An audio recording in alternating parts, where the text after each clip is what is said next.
Una sa lahat,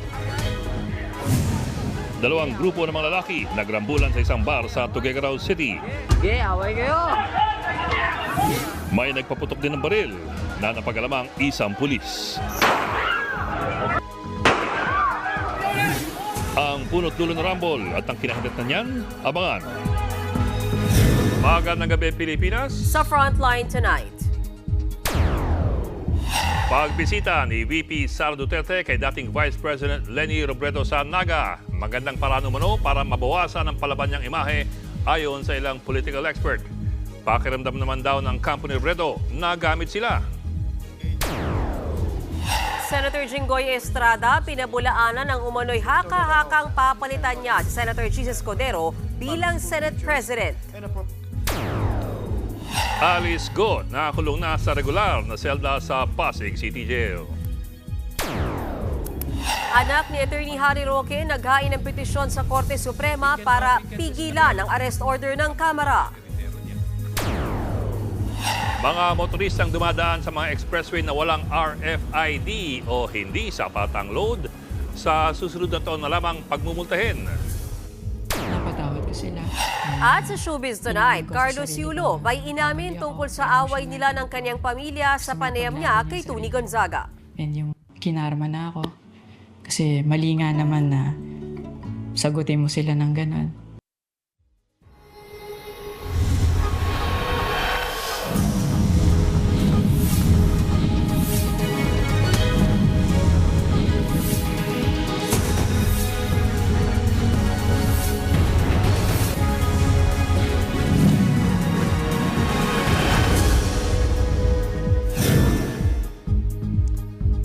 Nagamit kami. Yan daw ang pakiramdam ng kampo ni dating Vice President Leni Robredo sa biglaang pagbisita ni VP Sara Duterte sa Naga City noong Biyernes. Ayon naman sa ilang political expert, tila ginamit naman daw itong paraan ni VP Sara para mabawasan ang palaban niyang imahe sa publiko. Nasa frontline ng balitang yan, Reniel Pawid.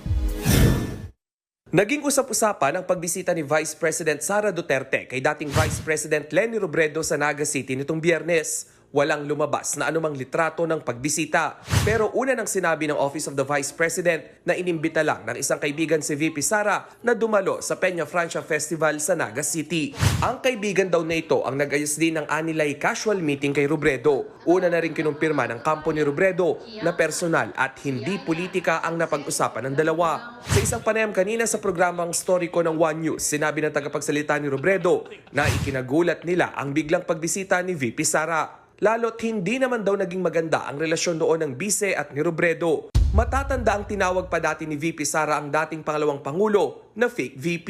Kaya tingin ng kampo ni dating VP Leni. Tingin ko si VP Leni is going to be too nice to actually say that. Pero ako dahil 3 araw na akong tinatanong tungkol dito, definitely feeling ko nagamit kami. Wala namang nangyari, di ba? Para namang, sana kung meron talagang naluto na kung ano, maintindihan ko pa. Pero ito talagang intriga lang. Tila sinadya raw ito ni VP Sara para gumawa ng ingay. Intended na exactly mag-generate ng ganitong klaseng buzz, kaya nga hanggang ngayon pinag-uusapan pa rin natin. But as to her specific motives, baka hindi dapat si Leni Robredo o ako ang tinatanong doon, di ba? Dapat ang tanungin siya. Para naman sa isang political expert, kahit anong sabihin na magkabilang kampo, hindi pwedeng isang tabi ang politika sa nangyaring pagkikita ng dalawa. However, which way they try to deny or avoid, these are political figures now visiting her. So whether we like it or not, there will always be something political. Pero giit naman ni Gutierrez, malabong mangyari ang alyansang Duterte at Robredo. Medyo may kalayuan yata yung prinsipyo ni VP Leni sa kasalukuyang pinapakitang prinsipyo ng mga ibang dumalaw sa kanya, lalo na si VP Sara Duterte. Hirit naman ng isa pang political expert, magandang paraan ang ginawang pagbisita ni VP Sara kay Robredo para mabawasan ang palaban niyang imahe sa publiko. It's an act of goodwill, no? Kasi in the previous months, nakita natin na parang yung public perception on Sara Duterte, I think parang nandoon sa level na medyo feisty siya, palaban. Bukod kay VP Sara, bumisita rin sina Interior Secretary Benhur Abalos at Senator Bong Revilla sa bahay ni Robredo nitong Sabado, kasabay ng pista ng Peña Francia. Hindi raw maikakailang malakas pa rin ang hatak ni Robredo sa mga botanteng Bicolano. the former Vice President is, of course, a dominant figure, no, in the Bicol region. So definitely, you would like her support, no, as far as the Bicol region is concerned. Nagbabalita mula sa Frontline, Rainiel Pawid, News 5. Pinabulaanan ni Senator Jinggoy Estrada ang haka-hakang siya ang papalit na bagong Senate President. Tinawanan lang din ito ni Senate President Cheese Escudero. Narito ang aking report. Roll call vote. The Honorable 4 na buwan pa lang nakakaupo bilang Senate President si Senator Cheese Escudero, pero may umuugong ng umano'y planong kudeta para patalsikin siyang leader ng Senado. Ang sinasabing papalit sa kanya, si Senate President Pro Tempore Jinggoy Estrada, ang ikalawang pinakamataas na leader ngayon ng Senado. Mabilis namang pinabulaanan ni Estrada na siyang papalit kay Escudero. to the committee. Hindi po totoo yan at wala po akong balak. Okay? Nagtataka ako, nagugulat ako dito sa mga kumakalat na mga usap-usapan na papalitan na raw yung ating Senate President. Wala po katotohanan yan. Sabi ni Estrada, hindi niya alam saan galing ang haka-haka na planong patalsikin si Escudero. Pero inamin niyang ilang linggo na raw mula nung narinig niya ito. Wala pa naman daw lumapit sa kanya para magpapirma. Hindi ako. Yan narinig ko, merong iba. Walang kumakausap, walang lumalapit sa akin. May unrest ba among senators? Wala naman. I think the majority of senators are very supportive of Senate President Cheese Escudero. No, I'm comfortable with the Senate President. The Senate President is doing a good job. Karamihan din daw sa mga senador, suportado si Escudero. Ilang beses na ring lumutang noon ang pangalan ni Estrada noong napabalita ring papatalsikin si dating Senate President Mig Zubiri bago siya tuluyang palitan ni Escudero noong Mayo. Aminado rin si Senate President Pro Tempore Jinggoy Estrada na hindi rin maganda kung mayat-mayang nagpapalit ng liderato ang Senado. Kung tutuusin, magandang araw ang performance nila sa ilalim ng liderato ni Senate President Escudero. Marami raw silang naipasang panukala na pasok sa agenda ng administrasyon bago sila mag-break sa susunod na linggo. Naging matipid naman ang sagot ni Escudero ng tanungin ng media tungkol sa kudeta laban sa kanya. Let's go.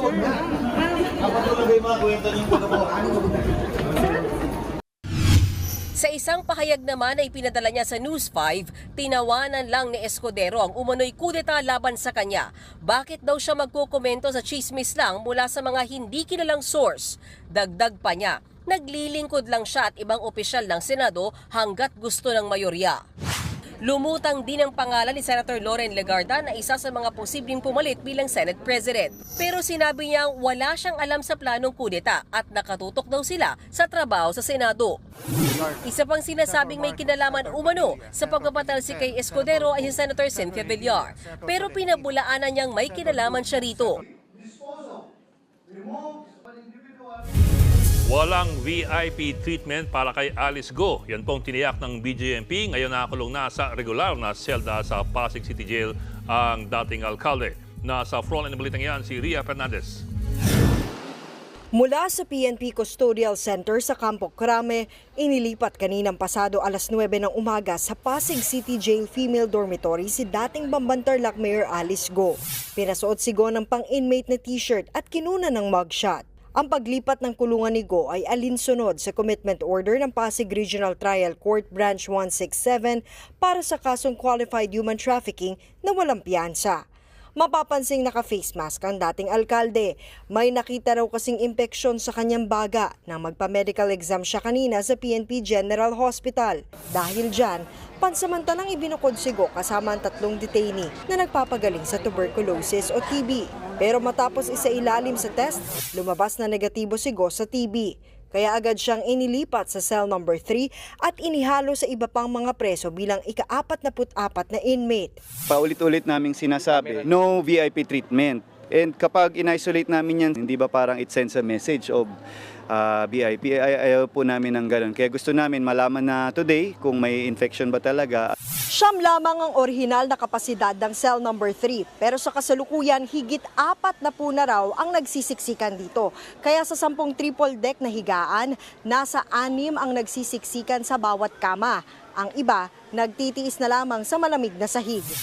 Sa gitna ng paglilipat kay Go, Biglang naglabas ng utos ang Pasig RTC na wag munang ituloy ang paglipat sa kanya ng kulungan.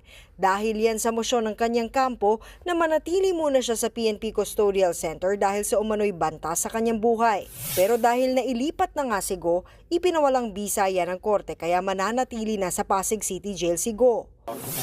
Samantala, sumuko naman ang 7 sa mga kapwa-akusado ni Go para sa kasong qualified human trafficking.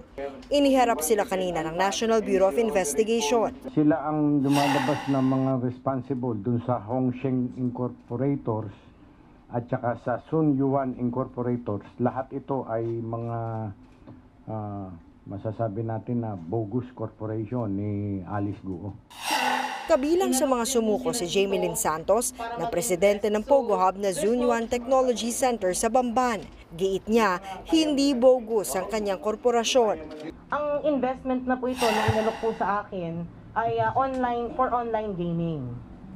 For online gaming, opo. Ngayon po, nung ako po ay pumasok na dito, ito po ay legal. So, there's no way na sabihin na kami po ay bogus or ako ay bogus. Ang iba namang akusado, iginiit na ginamit lang sila at napagdesisyonan ng sumuko dahil umano sa banta sa kanilang buhay. Tatakot na po kami sa seguridad po namin. Pasensya na po. Ba't po kayo natatakot, sir? May mga banta po sa inyo? Alam naman po natin na hindi po bigat, na hindi po biro yung mga taong nasa likod po nito. Baka balikan po kami. Sa ngayon, hinihintay pa ang commitment order kung saan ikukulong ang 7 akusado. Nagbabalita mula sa Frontline, Ria Fernandez, News 5. Minaliit ng Land Transportation Franchising and Regulatory Board o LTFRB ang tigil pasada ng Piston at Manibela. Ayon kay Chairman Joffy Laguades, base sa kanilang monitoring, walang stranded na pasahero ngayong araw. Taliwas yan sa mga litratong inilabas ng Manibela kung saan makikitang maraming pasahero ang nag-aabang ng masasakyan sa Parañaque, Novaliches at Pasig.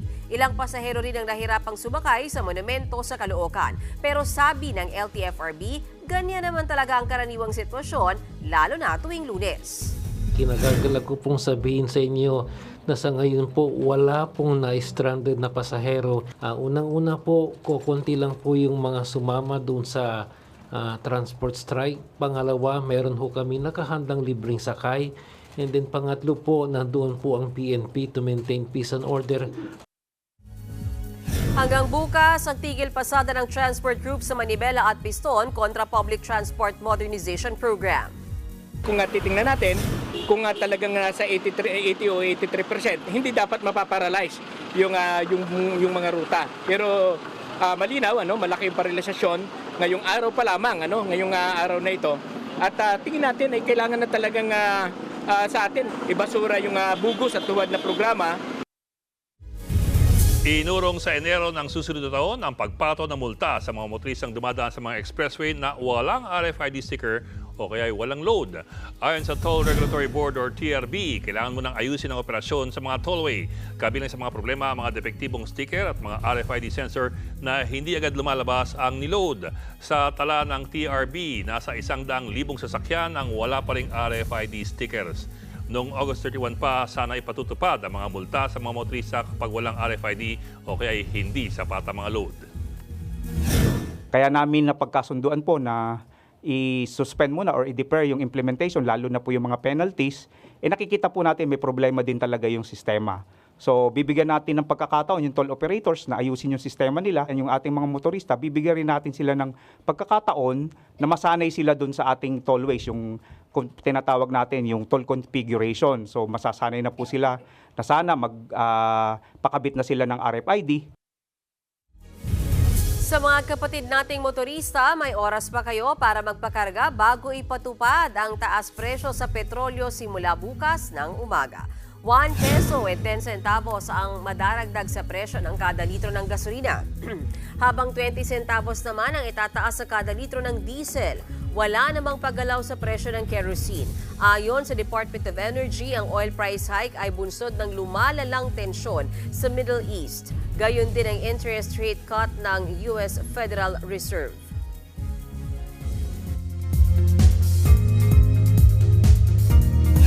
Mga kapatid, mababawasan na po ang mga pag-ulan sa bansa. Ayon sa Pag-asa, humina na ang epekto ng habagat. Ang mainit na easterly winds sa Pasipiko ang umiiral ngayon. Kaya't magiging maaliwalas ang panahon sa malaking bahagi ng bansa. Pero paghandaan pa rin ang mga localized thunderstorms. Sa forecast ng Metro Weather, bukas ang hapon bubuhos ang ulan sa Ilocos Region at ilang lugar sa Cordillera at Central Luzon. Buong araw naman magiging maaliwalas ang panahon bukas sa Metro Manila. May tsansa ng umulan simula tanghali sa Negros Island at sa Western Visayas. Mas malakas naman ang nagbabadyang ulan sa hapon sa halos buong Mindanao. Susunod, anak ni Attorney Harry Roque dumulog sa Korte Suprema para pigilan ang arrest order ng Kamara laban sa kanyang ama. Babaeng grade 12 student pinatay sa sakal at hinihinalang ginahasa ng lalaking nakilala niya lang sa isang online dating app. Napatawad ko sila. At Carlos Yulo may inamin tungkol sa alitan nila ng kanyang pamilya. Gusto mo kinarma na ako. Kasi mali nga naman na sagutin mo sila ng ganon. Magbabalik pa ang Frontline tonight.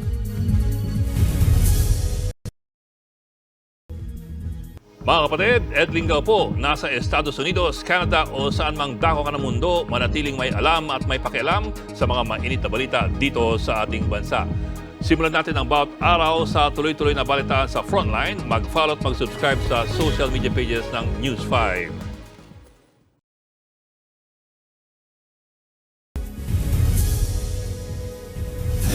Pinatay sa sakal at hinihinalang ginahasa pa ang isang babaeng grade 12 student sa Toledo City sa Cebu.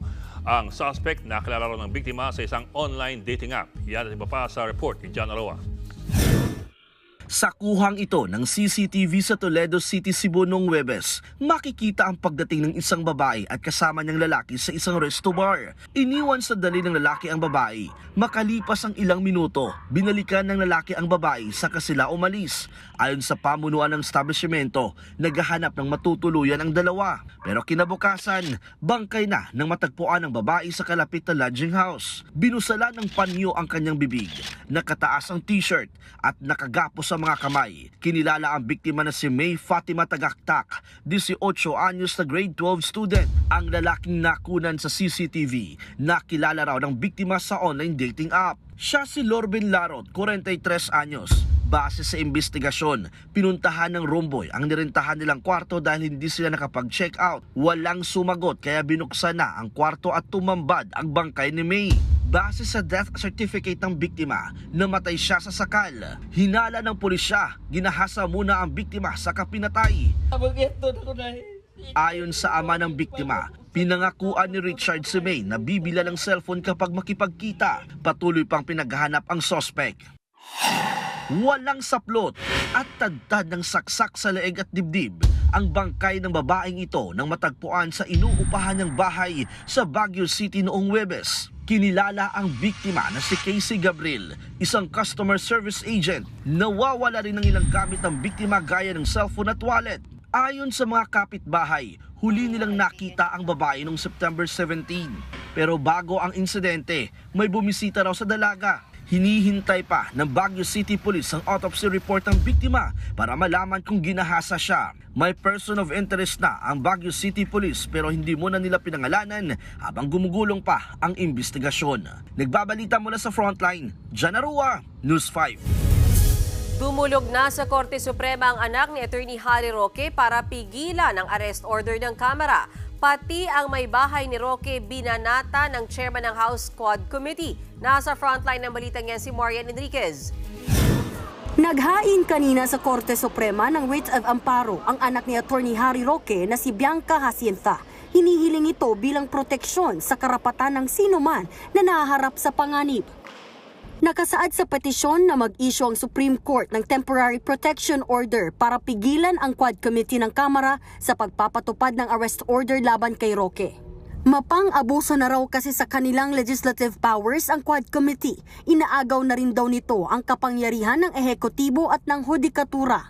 Kaya hiniling din ng kampo ni Roque na pagbawalan ang naturang komite na humingi ng mga karagdagang dokumento at pwersahin siyang dumalo sa mga pagdinig.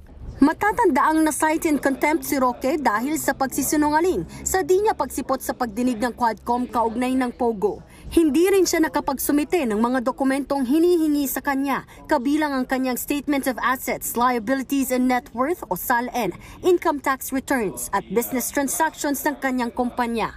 Nitong Sabado humarap sa isang video conference si Roque kung saan binanatan niya si Quad Committee Chairman Ace Barbers at House Speaker Martin Romualdez. Well, Ace, alam mo, nagugulat ako dahil nung kami na may magkasama sa Kongreso, wala kami masamang tinapay niyan. At nagugulat na lang ako na talagang ibang mga sinasabi niya ngayon. Naintindihan ko naman yan. Utos yan ng speaker na talagang gisahin si Harry Roque dahil pinagbibintangan na tayo sa maraming bagay. Maging ang may bahay ni Roque may patutsada rin kay Barbers sa Facebook. Inabuso raw ni Barbers ang kanyang libel immunity nang sabihin ng kongresista na isang incorporator si Myla Roque sa ni-raid na Lucky South 99 Pogo Hub sa Porac, Pampanga. Wala aniyang kahit isang dokumento na magpapatunay na konektado siya rito.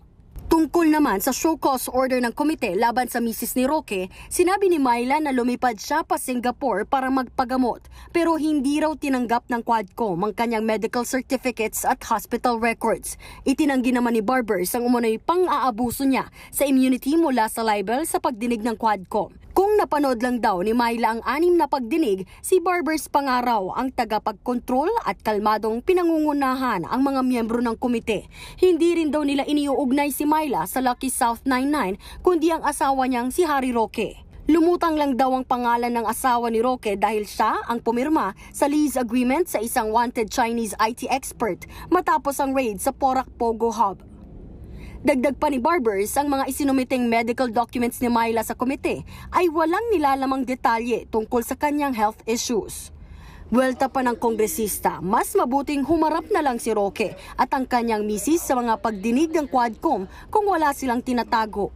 Samantala, nagbabala naman si Antipolo Representative Romeo Acop na ipako-contempt nila ang misis ni Roque kung hindi ito sisipot sa susunod na pagdinig sa darating na Biyernes. Nagbabalita mula sa Frontline, Marian Enriquez, News 5.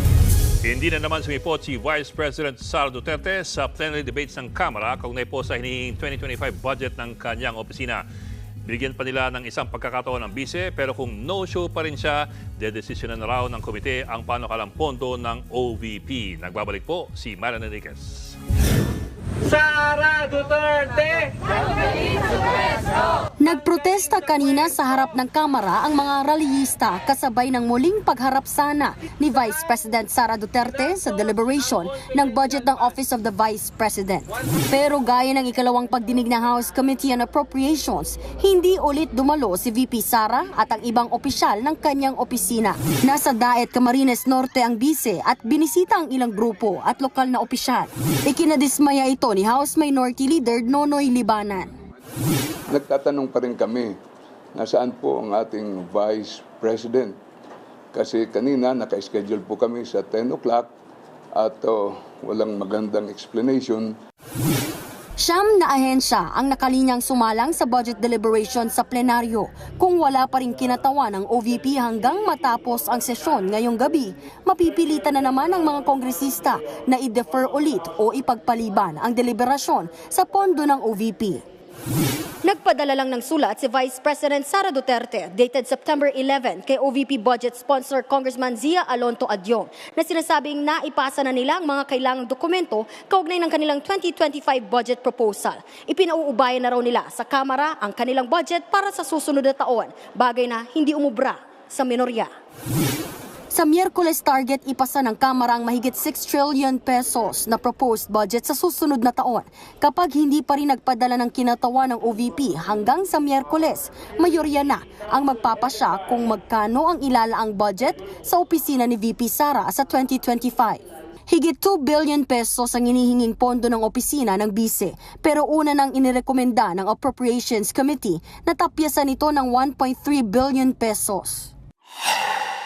Kung pahirapang lumusot ang budget ng opisina ng bise sa Kamara, kabaligtaran naman ang pagpasa ng budget ng Senado sa Office of the President. Wala pang 10 minuto kanina, aprobado agad ng Senate Subpanel on Finance ang 10.506 billion pesos na proposed budget ng tanggapan ng Pangulo. Si Executive Secretary Lucas Bersamin ang naging kinatawan ni Pangulong Bongbong Marcos. Your Honors, the President values the cooperation between our branches in the fulfillment of our common goal of development. Thus, the Office of the President will fully cooperate with the Congress in its exercise of its constitutional mandate as the keeper of the purse. Sunod ng pagdedebatihan sa plenaryo ng Senado ang panukalang budget ng Office of the President. Nagbabalita mula sa Frontline, Marian Enriquez, News 5.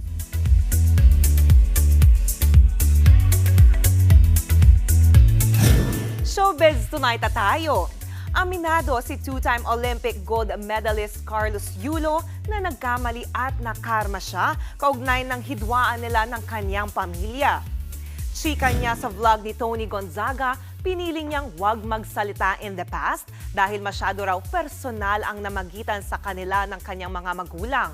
Mas nag-focus daw si Kaloy sa gymnastics at sa relasyon nila ni Chloe San Jose. Pero napatawad na raw niya ang kanyang pamilya. Alam ko po sa sarili ko, sa puso ko na napatawad ko sila. And inamin ko sa sarili ko na nagkamali ako, kinarma na ako. Kasi mali nga naman na sagutin mo sila ng ganun. Alam ko kung ano yung mali ko, tinanggap ko yun, pinagdasal ko yung kay Lord, humingi ako ng tawad.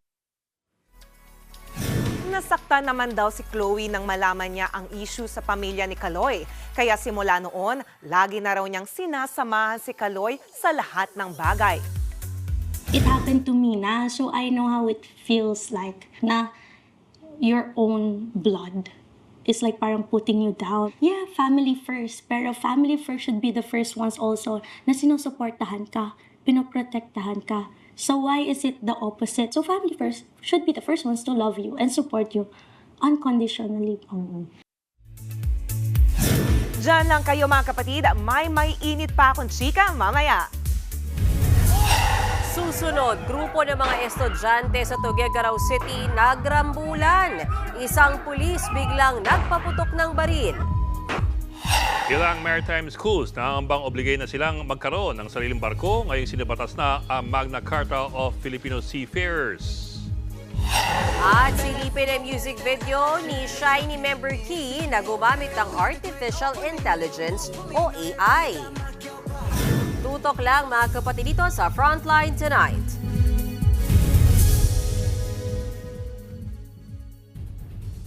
Mga kapatid, Mean Los Baños po. Nasa Europa o saan mang dako ka ng mundo, manatiling may alam at may pakialam sa mga maiinit na balita dito sa ating bansa. Simulan natin ang bawat araw sa tuloy-tuloy na balitaan sa Frontline. Mag-follow at mag-subscribe sa social media pages ng News 5.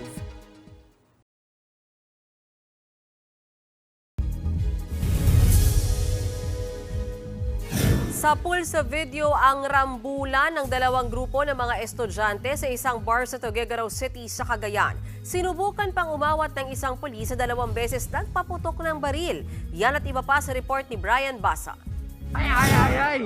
Pagmasdan ang dalawang grupo ng mga lalaking ito sa isang bar sa Tuguegarao City, Cagayan, madaling araw nitong Sabado. Nagkairingan sila habang nasa ikalawang palapag ng bar. Maya-maya, away kayo! Nagsuntukan na ang mga lalaki at ilang saglit pa maririnig ang dalawang magkasunod na putok ng baril. Ang nagpaputok, isa palang pulis, pero hindi pa rin humupa ang gulo. Hindi na nahagip sa video, pero tumigil lang ang mga ito nang hulihin na sila ng mga rumispondeng pulis. Ayon sa mga otoridad, pawang mga estudyanteng nasa edad 20 hanggang 25 ang sangkot sa rumble. Nagkainitan daw ang dalawang grupo hanggang sa lumala ang away matapos rumesbak ang tatay ng isa sa mga estudyante. Ang pulis namang nagpaputok ng baril ay tiyuhin di umano ng isa sa mga estudyante.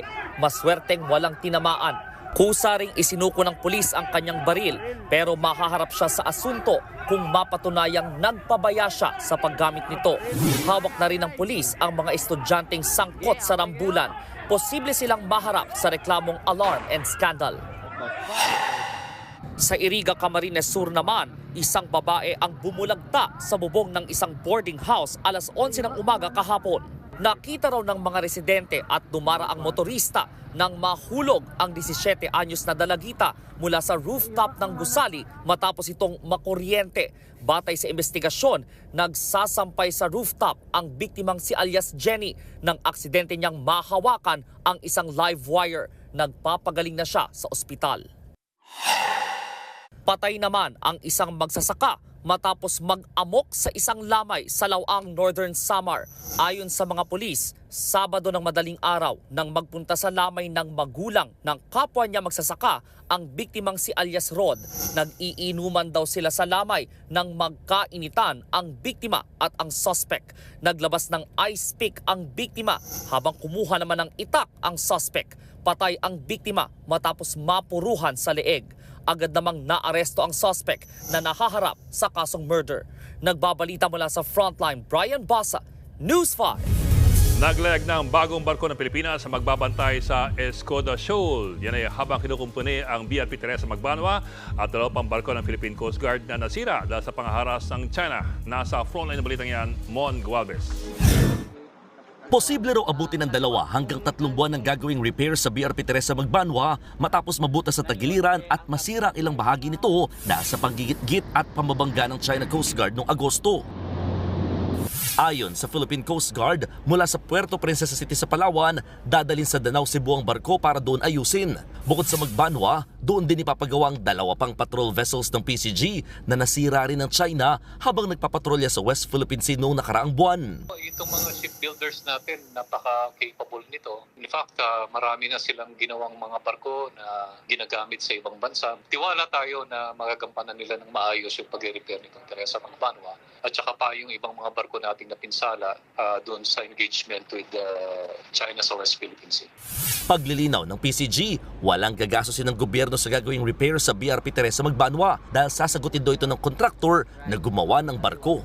Ang alam ko, under warranty pa siya. Kung tama yung pagkaalam ko, wala pa siyang babayaran. At sasagutin pa nung Mitsubishi, yung company na gumawa sa kanya. Abril nang unang i-deploy sa Escoda Shoal ang BRP Teresa Magbanwa dahil sa pag-aligid ng mga barko ng China roon. Halos 5 buwan silang namalagi sa bahura hanggang sa mapilitang umuwi dahil sa masamang panahon, limitadong pagkain at tubig at ilang crew na kinailangan ng dalhin sa ospital. Ayon naman sa National Maritime Council o NMC, may bagong barko na pinadala na para magbantay sa Escoda Shoal. Hindi ko nasasabihin kung ito ay isang Coast Guard vessel o ito ay Philippine Navy vessel. But ang pinaka-importante dito, again, agam-agam ng ating mga kababayan, bakit walang kapalit? Meron tayong kapalit.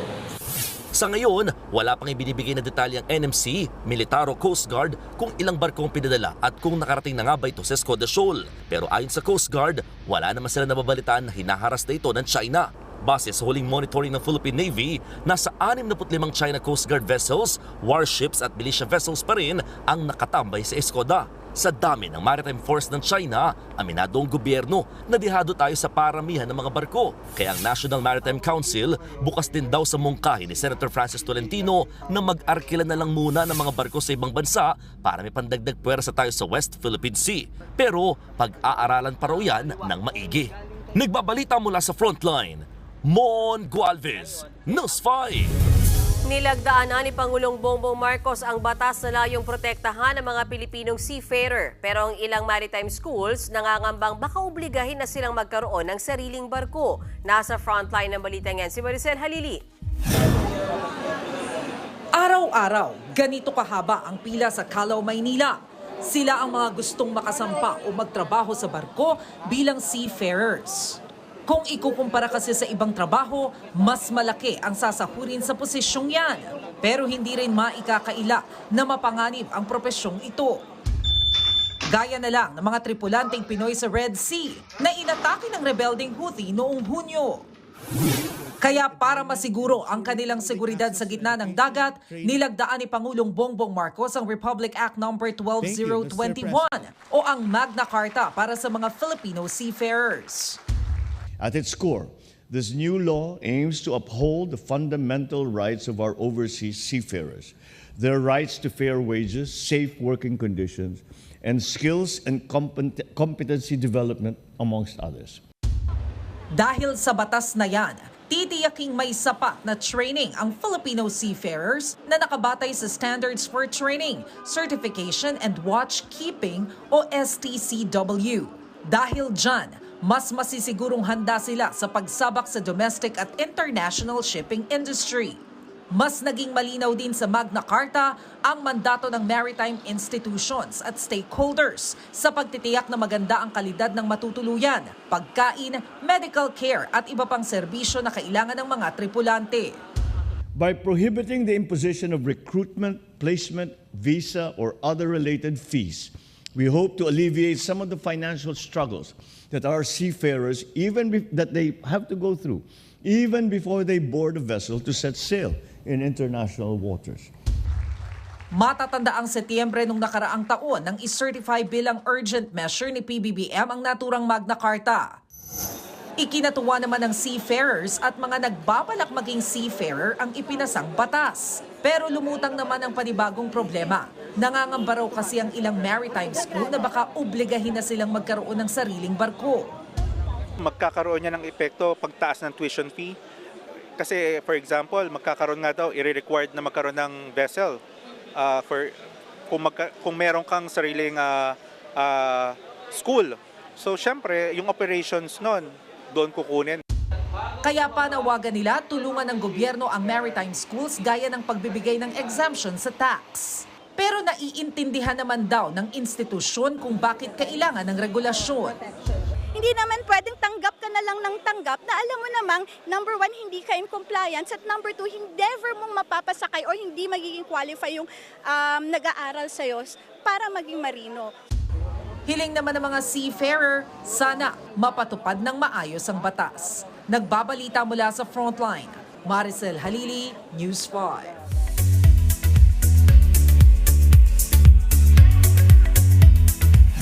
Futuristic ang vibes ng latest music video ng SHINee member na si Key. Yan ang Pleasure Shop na title track ng kanyang third mini album.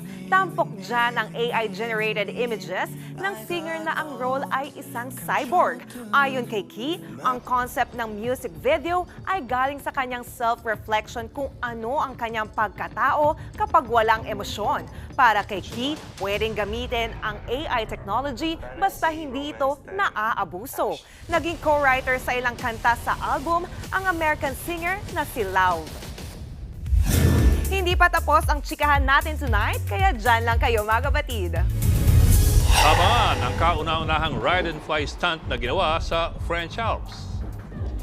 At premyo ni Michelle D sa Miss Universe Voice for Change Award na tanggap na ng kanyang chosen charity. Tuloy-tuloy ang balitaan dito sa Frontline Tonight.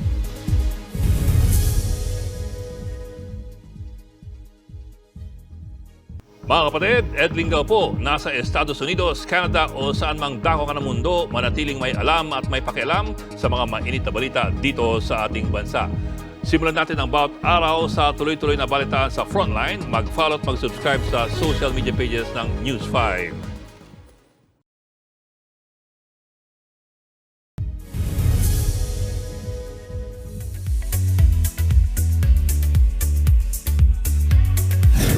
Naibigay na ni Miss Universe 2023 Top 10 finalist Michelle D sa kanyang chosen charity ang delayed prize sa kanyang Voice for Change Award. Yan at iba pang chika sa report ni MJ Marfori. Better late than never. Yan ang mantra ni Miss Universe Philippines 2023 Michelle D. Matapos madelay ng 10 buwan ang premyo niya sa Voice for Change. Nitong Sabado lang, na-turn over na rin finally ang $12,000 prize sa chosen charity ni Michelle na Autism Society Philippines. It's not my story to tell why it was delayed, but of course I can say 100% that the intention was not to keep it from me. And again, as soon as it got brought up, it was addressed, it was tracked down, and then it was given. Sa ngayon, biyaheng Paris Fashion Week ng beauty queen para sa kanyang unang sabak sa global fashion arena as a correspondent ng Vogue Philippines magazine. A-attend din doon si lumuhod ka sa lupa star Sara Labati. Say naman ni Michelle, sana raw ay maging proud ang mga Pinoy sa dumaraming mga kababayan natin na uma-attend sa Paris Fashion Week. We should be happy when there are delegates flying abroad to represent our country. I know that there is competition, but just like Miss Universe, it's also a competition. But at the end of the day, we're all friends. Panalo naman si Miss Universe 2018 Catriona Gray sa isinampa niyang libel case laban sa showbiz editor at writer ng Diaryong Bulgar. Inanunsyo yan mismo ng legal counsel ni Catriona na si Attorney Joji Alonso. Guilty beyond reasonable doubt ang naging hatol sa Bulgar editor na si Janice Navida at writer na si Melba Llanera. Base sa resolusyon ng Quezon City Regional Trial Court, sisistensyahan sila ng hindi mababa sa 6 na buwang pagkakakulong. Maghahain naman ang motion for reconsideration sina Navida at Llanera para iapila ang kaso. Nag-ugat ang libel case sa balitang inilabas nila Navida at Llanera tungkol sa umano'y hubad na larawan ni Catriona. Nagbabalita mula sa Frontline, MJ Marfori, News 5. At yan ang latest and hottest sa showbiz tonight. Ako si Johnny Alipon. Happy Monday mga kapatid.